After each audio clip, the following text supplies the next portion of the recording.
Hello everyone, what's up? Prince 15 here with another video review. Today we're taking a look at Transformers Studio Series Deluxe Class Wheeljack from Transformers Rise of the Beast. But before we take a look at the figure, let's take a look at the box. So here is Wheeljack's box. Right up on the front here, you can see he transforms into a VW van from the 70s.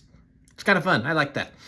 He's from Studio Series. He's the 108th figure in the Studio Series line. He's an Autobot. His name is Wheeljack. He's for ages 8 and up. Of course, that's just a suggestion. They have to put that on there. It's manufactured by Hasbro. There's a great big old gap in the box, so you could just rip off his head if you wanted to. That's the thing. It says Transformers along the side here. This is from Transformers Generations. It's co-manufactured by Takara Tomy, and as you can see, and as I've already discussed, he's from Transformers Rise of the Beast because the logo is right there. On the side here, you have a better look at Wheeljack in his robot mode. He's also a deluxe class in several different languages. Over on the side here, again, here's Wheeljack in his robot mode. He's an authentic Transformer, no Chinese knockoffs here. It says Hoi on his leg for some reason. Okay. And then on the back, here's all the things that the figure does. He is big screen inspired. It's from the cliffside chase scene. His name is Wheeljack.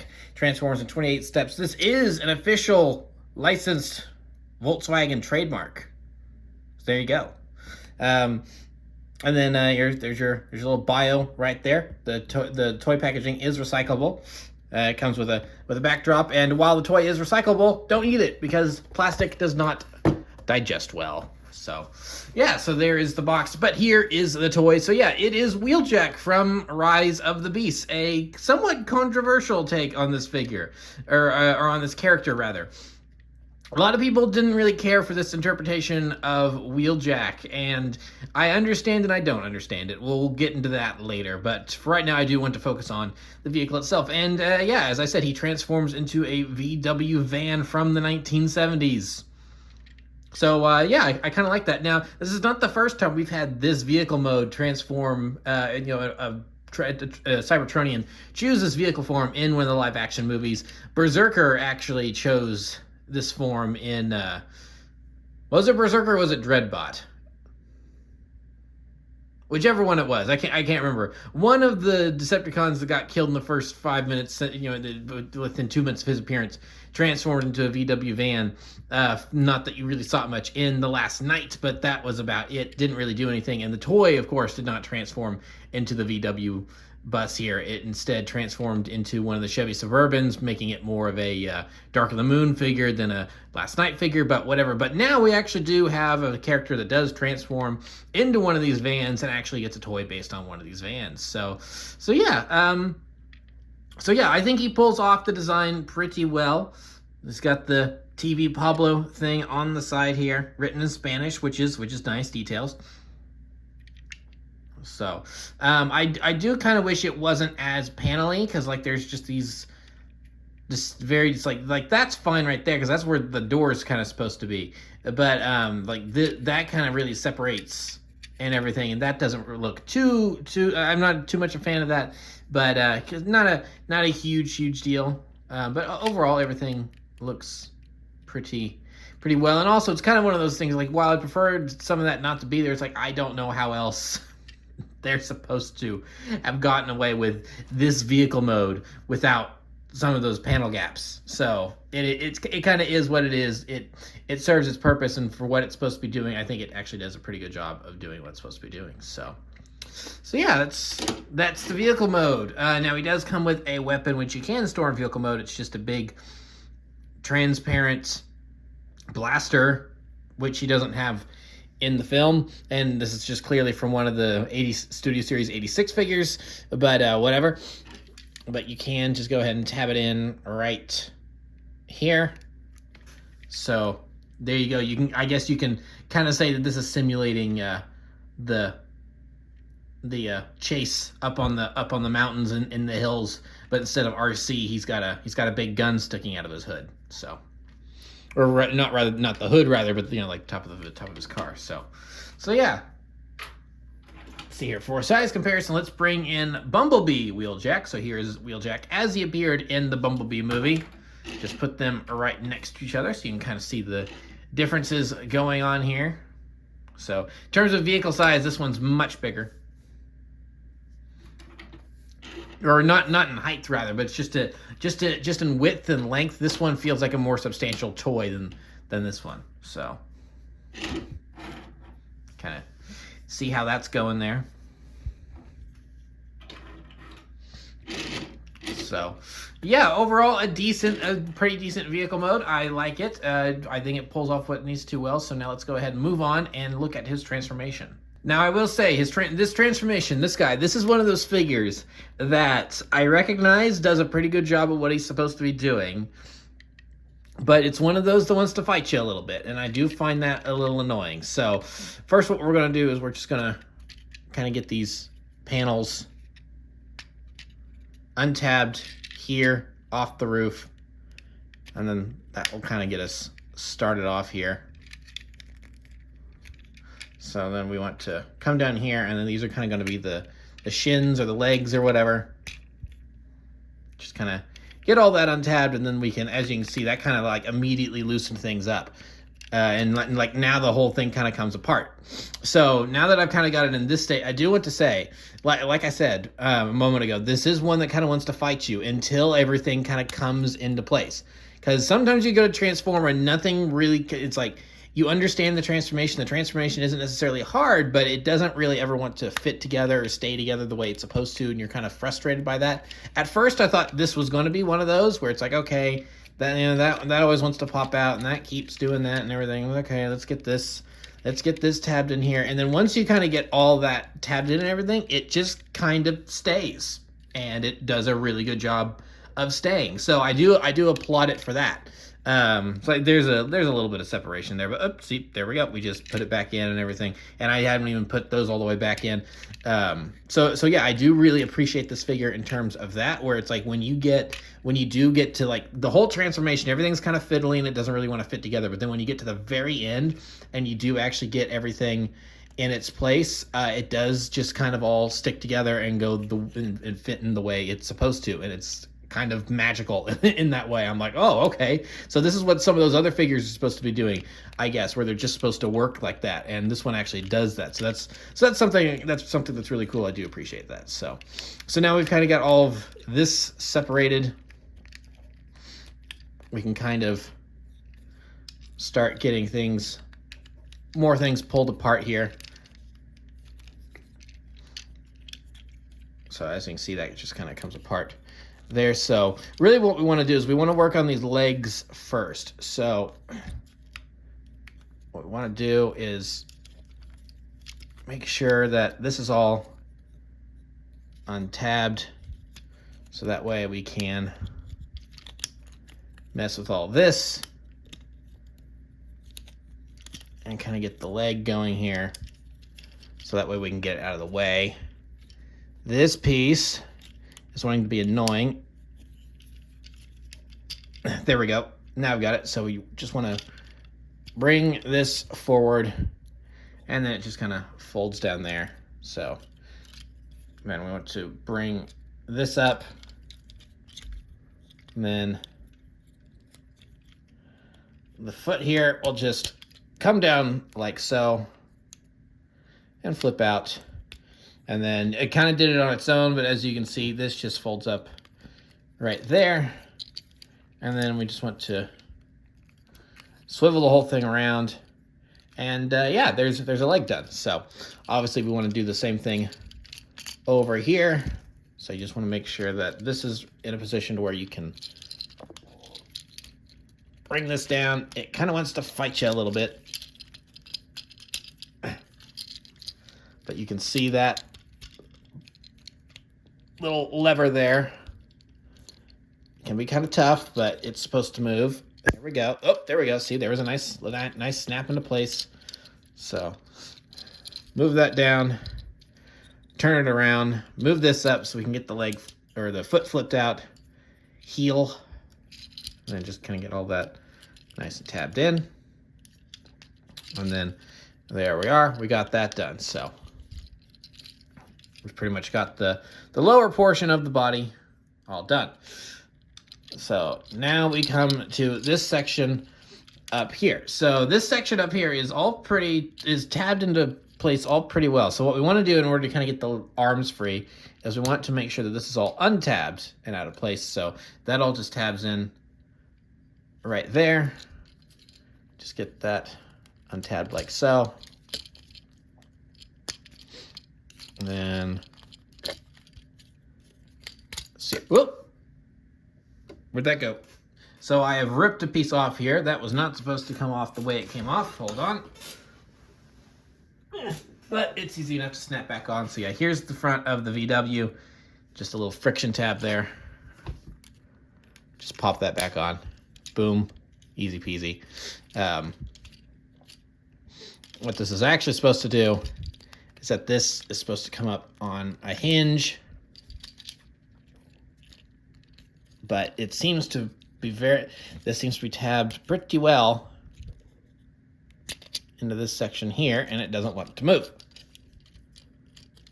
So this is a little bit what I'm talking about here, where things kind of where it's one of those cases where it wants to fight you, and you kind of feel like you're trying to break things in order to get it transformed, which isn't my favorite thing in the world. But oh well, I guess that would maybe help if I was actually pulling at the proper part here. So just put that back on. There we go. So yeah, like I said, very, very strong connection here. Let's try that again. Get it from the middle. There you go. So yeah, so that helps if you're actually getting at it from the proper part, because that's all molded in. I got confused. So case in point to what the good job that they do on the vehicle mode is that I got confused, and I thought this whole bumper was part of this section here when it's actually only part of that. So that's why I was having a problem there. So yeah, there you go. So that just folds up like that, and now we've kind of got this free. So you can kind of mess with the doors, and this is probably my least favorite part of the transformation here, is these arms. So now that we've got all that free, we can kind of move the arms down and get them in a bit of a workable position. It's probably easier if we just take care of this right now. So just flip all this up so that way the arms are kind of folded in like that. And as you can see, there is this hinge here. We just want to have to swivel that in that way, and it can be kind of difficult with the way that piece is presented. And you want to actually get his arm raised up, and see, this is where it becomes difficult, because then you're threatening to bump into the door and you feel like that something's going to pop off. So it has to be done very carefully. And then, okay, so we've got his arms up. So now what we want to do is we want to take this assembly here and, see? Well, actually, it may help if we twist it around and put it in this position first. And now, see about, see, and there goes a door. That's the fiddly part of this, is that now it does all pop back on very easily. So they've clearly, the way that they've designed this, they clearly know that it's like the way they had to design this. The parts are going to pop off, so they make it pretty easy to pop back on. So yeah, there we go. That's back on there now.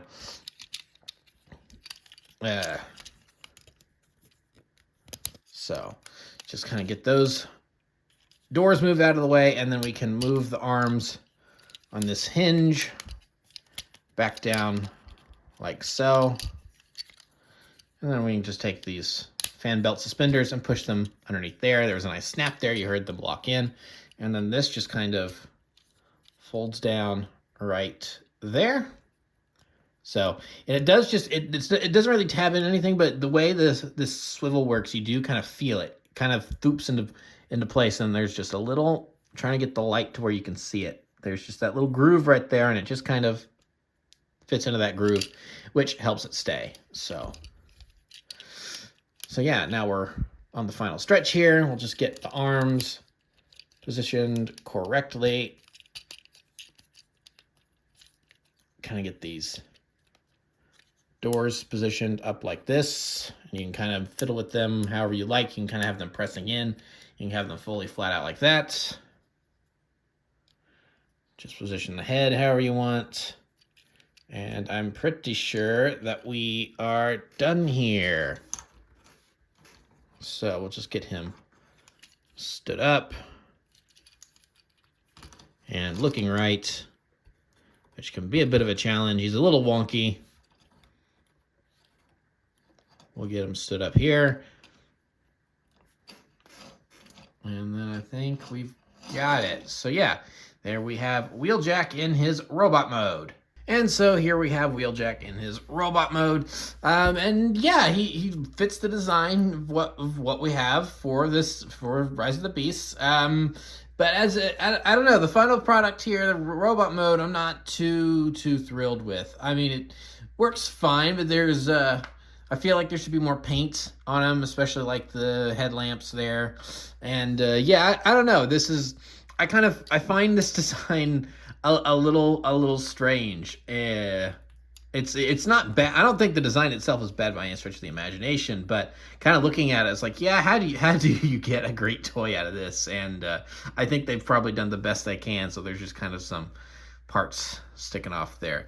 The legs, I find, while the easiest part to transform about him, are probably the worst part about the robot mode, just because of the way that these joints here work on the legs where the knees are. So like this can fold up all the way there, and then that can shift like there, right there, and they kind of naturally want to do that because it's a transformation joint right there.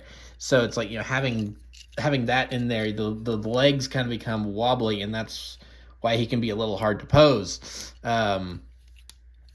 So that can be kind of annoying. And then so it's like that wants to happen naturally, and then the ball joints where the legs actually attach are kind of stiff, so you don't get a whole lot of movement out of that, and so that doesn't help with posing either. And that's, I think, part of why that these ended up being so loose, is because those are so tight. So it's like you end up messing with these almost by mistake because you're trying to mess with these, and so that just loosens them up because they're getting more use. But then the top half, while having the harder transformation, I think looks a lot better. Like this looks like the film, and yeah, this looks great. I think the molding works a lot better. The arms could maybe have a few more details, but like the chest, the shoulders, the head, I think the head is molded pretty well. He's got that very distinct design going on there. He's got the big nerd glasses and everything, and the doors back there. So I think that all works actually pretty well in terms of design. But these legs are just bleh. But easy to transform, but bleh to look at. Meanwhile, this is more difficult to transform, but good to look at. So I don't know. It's kind of a it's like it's a weird 50-50 with this guy. And then so they did swap out the VW logo on the front there for an Autobot symbol, as you can see. So yeah, here's the back. He does have TV Pablo written on the back of his arms. He's got a VW logo on his rear end. The legs, again, because of the way I'm holding him, they're wanting to do weird things, because that's just what his legs like to do. It doesn't help that his feet aren't necessarily the most stable things either. So he does have this habit to lean back like this, which is weird. And see, it's hard to make him stand sometimes. So you gotta.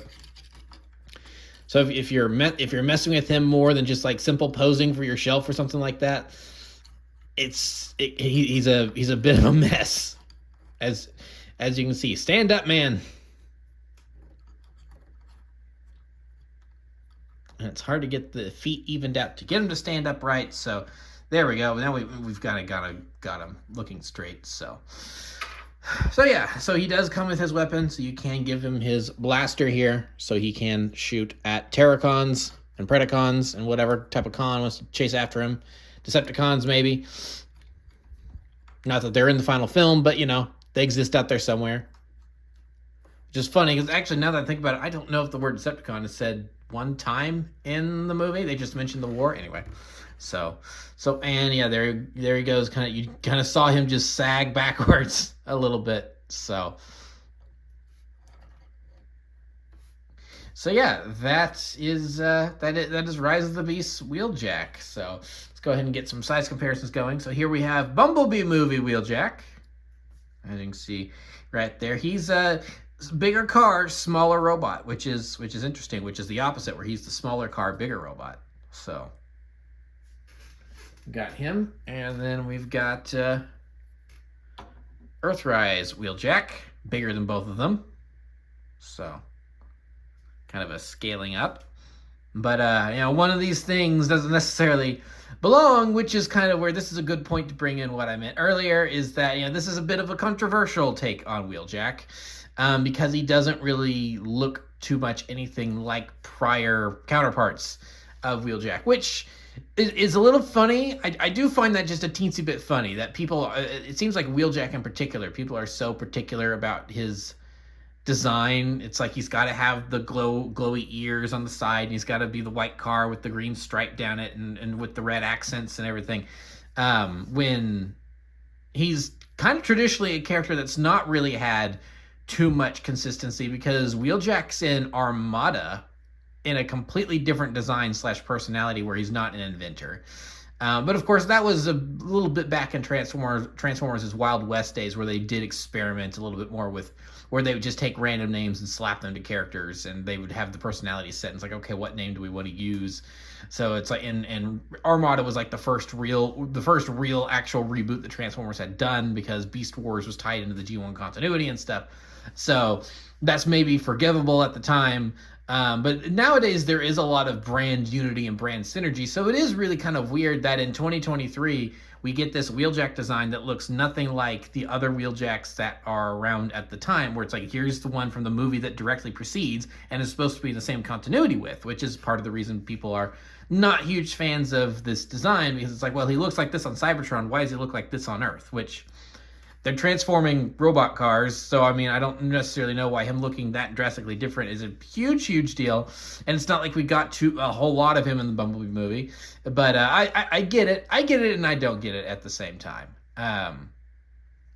So in general, I do actually like this design. It's like he's kind of got some stereotypical nerd things going on.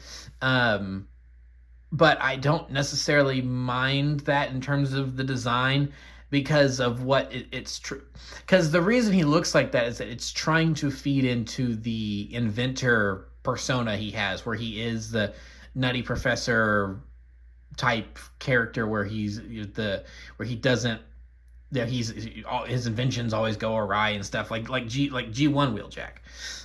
So it was trying to feed into that design a little bit, and I respect that. It's just that, unfortunately, the finished movie doesn't mention the fact that he's an inventor at all, and he's just kind of there, which is weird. Wheeljack in Rise of the Beast doesn't really have any discernible personality whatsoever, which is a bit odd.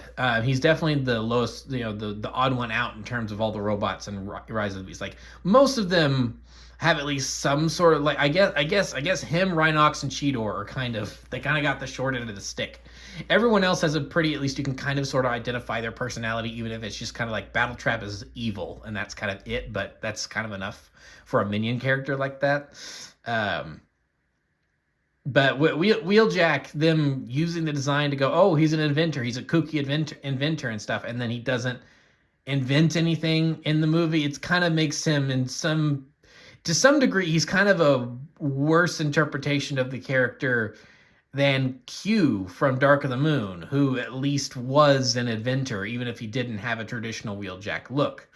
But then you have another wildly different take, like Wheeljack from Transformers Prime, who visually is much closer to these guys, but has a personality that's nothing like original Wheeljack. So the fact that everyone really got so up in arms and angry about Wheeljack's wildly different design here, I'm more in the I don't understand why we're upset about this camp, because Wheeljack's not a completely universal 100% consistent character here in terms of how he's characterized / designed. So it seems like he's definitely more often considered and characterized as an inventor than not, but you still have those outliers that crop up often enough to where it's kind of Yeah, he can kind of be. It's like that's the baseline, but if you want to change, the inventor thing is a baseline, but if you want to change him, it's not a huge deal, except to people on the internet that will kind of cry about it. But so anyway, I just thought I'd bring that up because I thought that was kind of pertinent to talk about with the character and everything. Because a lot of people kind of refuse to call this guy Wheeljack. They say that this is Wheeljack and this is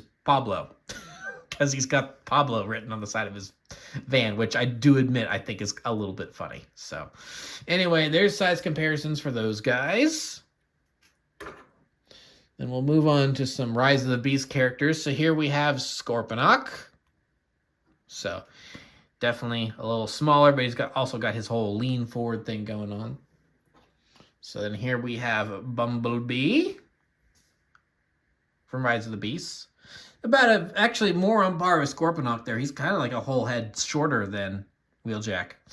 So, and then last but not least, we will go ahead and bring in Bumblebee movie Optimus Prime, because I don't have Rise of the Beast Optimus Prime, and it's close enough.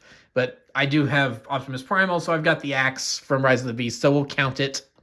We'll count it. So yeah, so then there is Optimus Prime from Rise of the Beasts, and yeah. So there he is with some of the other characters from the movie. Move them all off to the side. And then we're not quite done yet, because inside every Studio Series box is, of course, a display that can sometimes be difficult to get out of said box because the cardboard doesn't want to cooperate. Ooh, I actually had to kind of rip that one out. Get back in their instructions. All right. Here we go.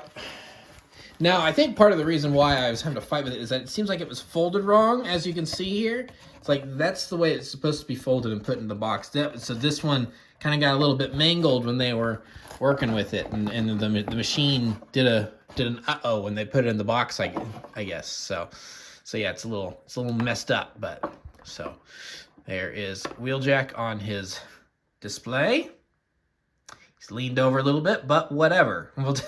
We'll take it at this point. So yeah, that is Wheeljack. He's definitely an interesting figure. I'm not quite sure he's really a good figure. I mean, he gets the design down, but then he's so hard to stand and pose, and the transformation is difficult and just really kind of obtuse. Like I understand what they're going for with the arms and how that works and everything, and getting that transformed, but it's also kind of it doesn't make it easy to get it to position it and get it in there. You feel like something's going to snap off and break, and I don't like that. Whenever I don't like that in Transformers. It's like it should feel intuitive and easy to get something in there and move it. It should feel natural. It should feel natural the way that's supposed to move, and the way they've done the arms, especially. Done like the legs. I think the way they've done the legs, it's like there's that one tough part with the flap on the back, and that makes the roof. It's like that can be a little stubborn to get to move up and down. But the way the legs move, you get it, you understand it, it's intuitive, it works. And it feels natural. But then the arms are just all sorts of weird. So it's like this figure's a 50-50 for me, where it's like half of it's good, half of it's bad. The robot mode is definitely 50-50, like I was saying, at least visually. That looks great. Not so much. I wish there was a little bit more paint and maybe designed slightly differently with more details.